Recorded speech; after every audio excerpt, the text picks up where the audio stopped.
How do we know when it's time to give up? How do we know when it's time to quit something? How do we know when to trust our instinct? And is our instinct telling us to push harder, or is our instinct telling us it's time to let go? Welcome to the Leadership We Need Now, a space where we talk about kind, caring, and compassionate leadership. I'm Stacey Dye, and I've been a nonprofit director, executive coach, and strategist for over 20 years. And today I want to talk about if it's time to pivot or if it's time to push through. And this topic is so important because as we go along in this journey, it's important that we talk about things that other people are not talking about. And so as you subscribe or follow or like our social media or get on our website, this is a really important time for us to talk about things other people aren't talking about and to also build our community.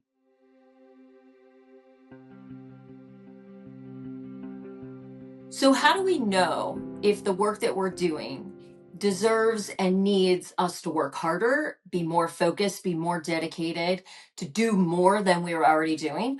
Or is our gut instinct telling us that we need to maybe pivot or quit or change directions? All of this is such an integral part of our decision making as a leader. And as we grow in our leadership, this becomes more refined. It's about listening to our gut. It's about asking the right questions. It's about understanding if what we're doing is true to who we are, is true to the mission, and if we're listening to our own knowledge and experience and gut, or if we're listening to the noise around us.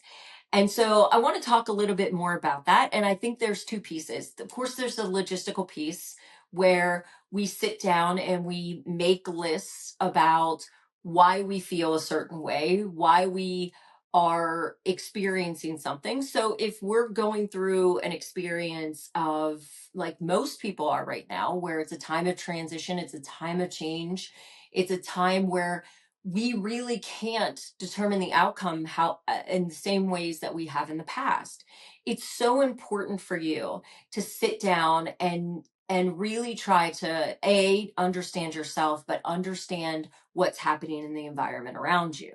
And so when you do that, there is the rational piece of funding cuts, budget changes, tariffs, things that affect the cost of the work that you're doing.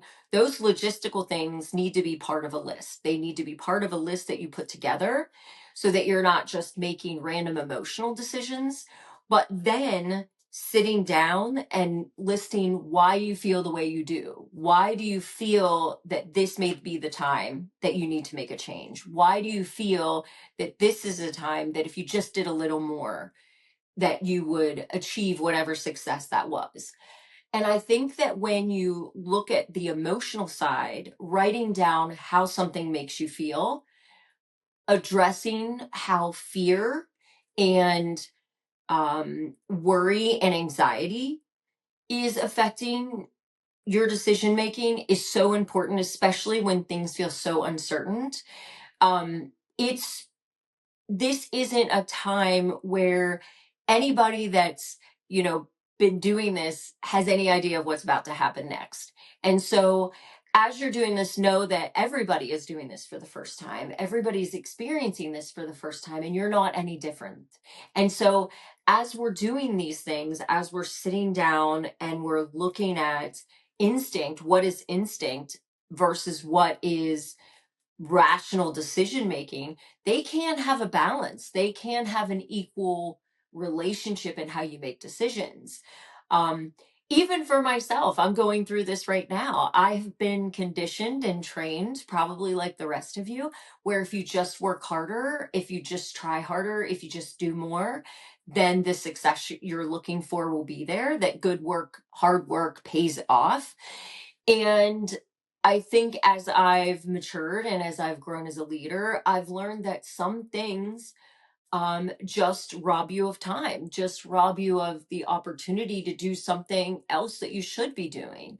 And so being able to determine the difference, being able to separate what is what is really good hard work and what will make you more successful because the work is important, because the work is valuable, not because you've always been told to do it, with the idea that sometimes things need to be left aside or put aside or changed or evolved.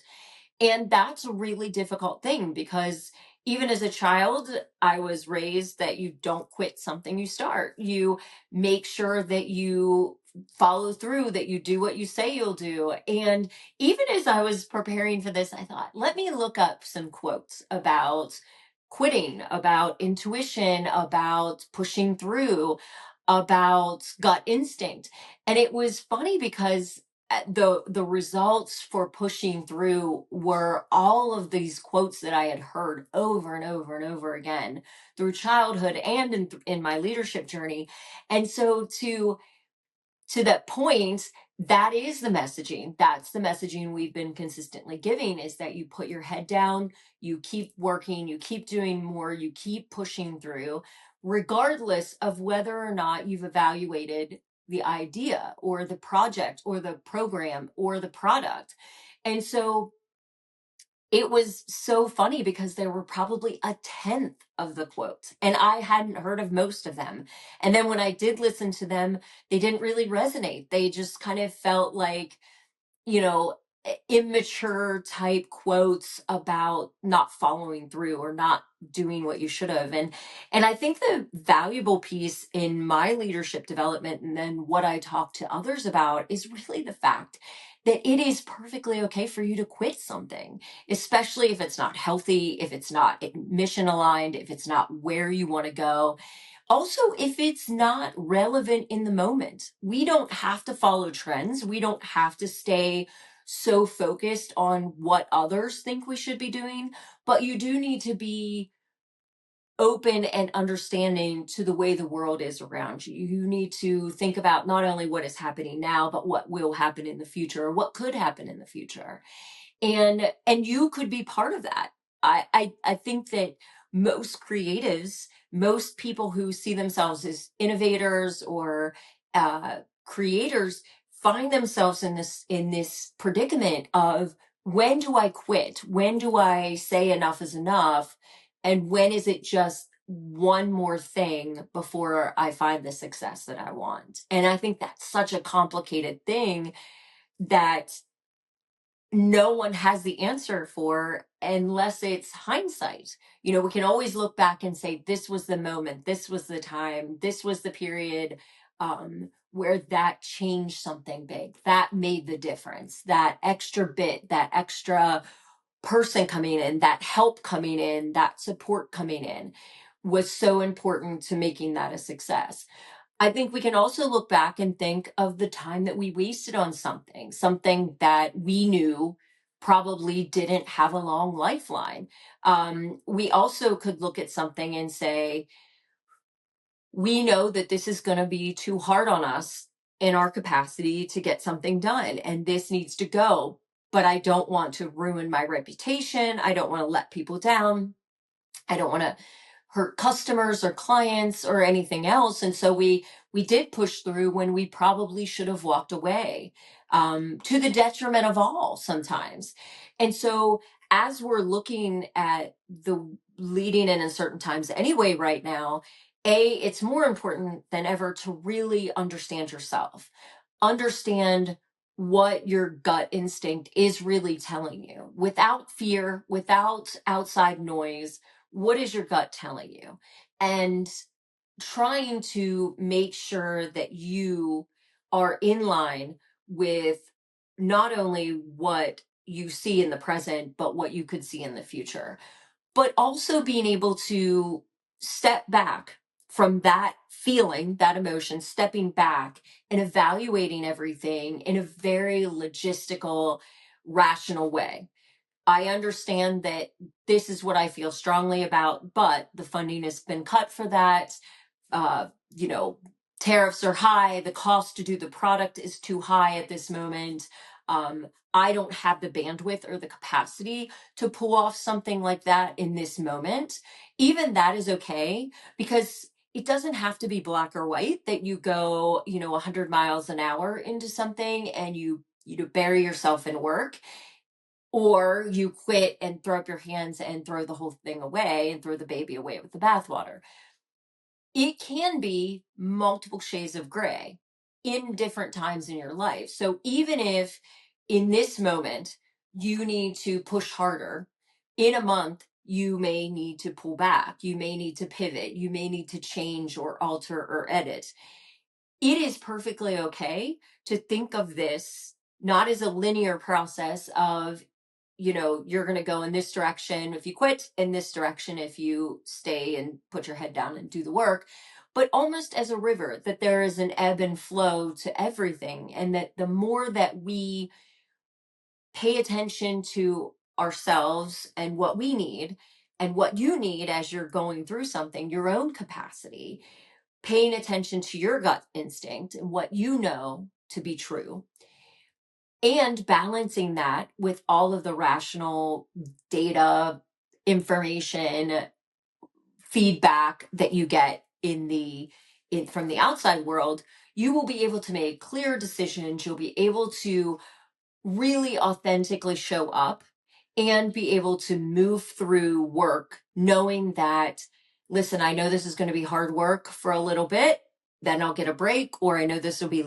hard work for a few months, but the reward will be that I will be able to do this project, that things will happen, that funding will come in, whatever that is.